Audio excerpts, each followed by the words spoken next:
The city breathes differently at night. The usual roar of traffic softens to a constant hum, and the bright lights paint long, distorted shadows on the wet asphalt. For a taxi driver like me, Miguel, this is my world. 10 years I've been driving these streets, and I thought I'd seen it all. Drunks, lovers, tourists, folks rushing to the hospital, folks leaving it for the last time. Every fare is a story, a brief chapter in someone else's life that I get to witness.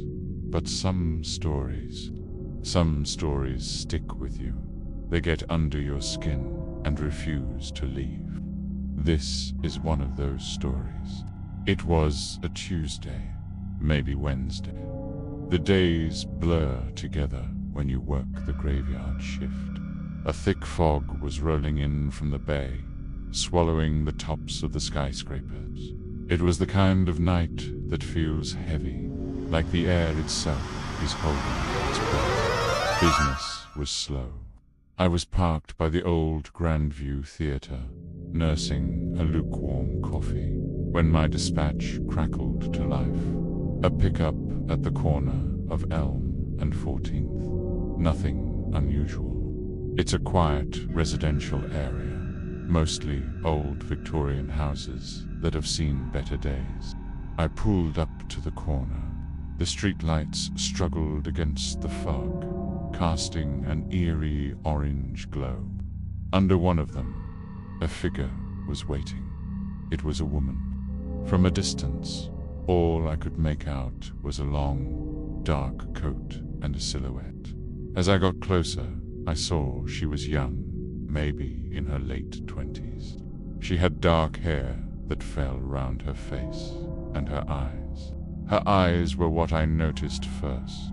They seemed huge and dark in the dim light, and they were fixed on something down the street, something I couldn't see. She opened the back door without a word and slid in. The dome light flickered on for a second, illuminating a pale face and a simple, old-fashioned dress under her coat. It looked like something my grandmother would have worn. "Where to?" I asked, turning down the radio. She didn't answer right away. The silence stretched, filled only by the rhythmic swish of my windshield wipers clearing the mist. I looked in the rearview mirror. She was staring straight ahead, her hands clasped tightly in her lap. "Ma'am," I prompted, a little more loudly this time. "Just drive," she whispered. Her voice was faint, like a sigh. "Just away from here." Okay. A little strange. But I've had weird affairs. People running from a bad date, a fight, or just from their own thoughts. It's not my place to ask. I put the car in drive and pulled away from the curb. "Any particular direction?" I tried again. "North," she said, her voice a little stronger, "towards the bridge." So that's what we did. We drove north. The city's familiar landmarks drifted past us like ghosts in the fog. We didn't talk. I tried to make small talk once, commenting on the weather, but she just gave a small, almost imperceptible nod. So I gave up. I drove, and she sat. The quiet wasn't peaceful, though it was heavy, charged. I kept glancing at her in the rearview mirror. She never moved. She just sat there, still as a statue, watching the world go by. Her stillness was unsettling. Most passengers fidget, check their phones, look around. She did none of that. The air in the cab grew cold. I checked the heater. It was blasting on high, but a chill was creeping up my spine that had nothing to do with the temperature outside. It felt like the cold was coming from the back seat. I could feel her eyes on me, even when I wasn't looking in the mirror. It was a prickly, intense sensation on the back of my neck. I started to feel a knot of anxiety tightening in my stomach. This wasn't just a quiet passenger. Something was wrong. We reached the outskirts of the city, where the buildings give way to open roads and dark trees. The bridge was ahead, its massive steel frame disappearing into the fog above. "Here is good," she said suddenly. Her voice made me jump. I pulled over to the shoulder, just before the entrance to the bridge. The sound of the engine idling was deafening in the silence. I turned to face her. "That'll be 30 to 50, I said, trying to keep my voice steady. She didn't reach for a purse or a wallet. She just looked at me. And for the first time, I got a really good look at her face. It was impossibly pale, almost translucent, and her eyes, they weren't just dark, they were empty, like two deep wells with no bottom. A profound, soul-crushing sadness emanated from her. It was so powerful, I felt my own chest ache in sympathy. "I don't have any money," she whispered. The words hung in the cold air. I should have been angry. I should have told her to get out, threatened to call the cops. That's the procedure. But I couldn't. All I felt was this overwhelming wave of pity and fear. It's okay," I stammered. "Don't worry about it." On the house, a small, sad smile touched her lips. It didn't reach her eyes. "Thank you," she said. "You're very kind." She opened the door, and a blast of cold, damp air filled the car. She stepped out and closed the door gently. I watched in my side mirror as she walked towards the railing of the bridge. She didn't look back. She just walked, a dark figure against the swirling gray fog. And then she was gone. She didn't climb the railing. She didn't jump. She just vanished into the mist. One moment she was there. The next, the space was empty. My heart was hammering against my ribs. I waited for a splash, for a scream, for anything. But there was nothing.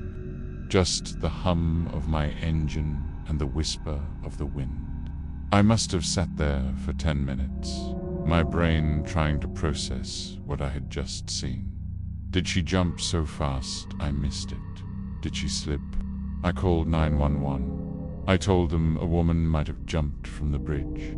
I gave them her description, my location. They said they'd send a patrol car and a search boat. I couldn't stay. One had to get out of there. My hands were shaking so badly I could barely grip the steering wheel. I drove back to the city, the journey a complete blur. I ended my shift early, something I never do. I just wanted to go home, to be somewhere warm and bright, somewhere safe. The next day, I couldn't shake the feeling of dread. I checked the news. Nothing. No reports of a body found near the bridge. No mention of a missing person matching her description. It was as if she never existed, but she had. She was in my cab. I could still smell the faint, musty scent of her old coat, like rain and damp earth. I started asking around, talking to other old-timer drivers. I described the woman, the pickup spot on Elm and 14th. One of the oldest guys, a driver named Sal, his face went pale when I told him the story. He pulled me aside. He told me a story from 30 years ago. A young woman who lived in a house on Elm Street. She was waiting for her fiancé to come home from a trip. He never did. His car went off that same bridge on a foggy night just like that one. They said she lost her mind with grief. A week later, she walked out of her house in the middle of the night and was never seen again. They assumed she'd followed him off the bridge. My blood ran cold. It couldn't be. It was just a story, a local legend. But the details, they were too close. I tried to forget it, to rationalize it. My mind was playing tricks on me. It was the fog, the late hour. But her eyes, I couldn't forget her eyes. A week later, the police called me. They had a few questions. I went down to the station. They sat me in a small gray room. They asked me to recount the night again. I told them everything, just as it happened. They listened patiently.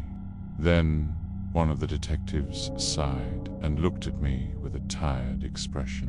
"Mr. Garcia," he said, "we've reviewed your dashcam footage." I nodded. "Did you see her? Did you see where she went?" The detective exchanged a look with his partner. "We saw you pull up at Elm and 14th, he said slowly. "We saw the back door open and close. We heard you speaking to someone. We saw you drive to the bridge. We saw you pull over.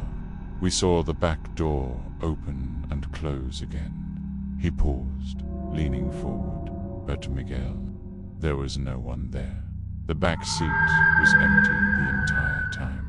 You drove all the way to the bridge and back, talking to an empty car. That night, I went home and locked the doors. I couldn't bring myself to drive for a week. Every time I closed my eyes, I saw her pale face, her empty eyes. The police said I was alone, that the footage proved it. But I know what I saw. I know she was there. And sometimes, on a cold, foggy night, when I'm driving past that empty corner on Elm and 14th, I can't help but look in my rearview mirror.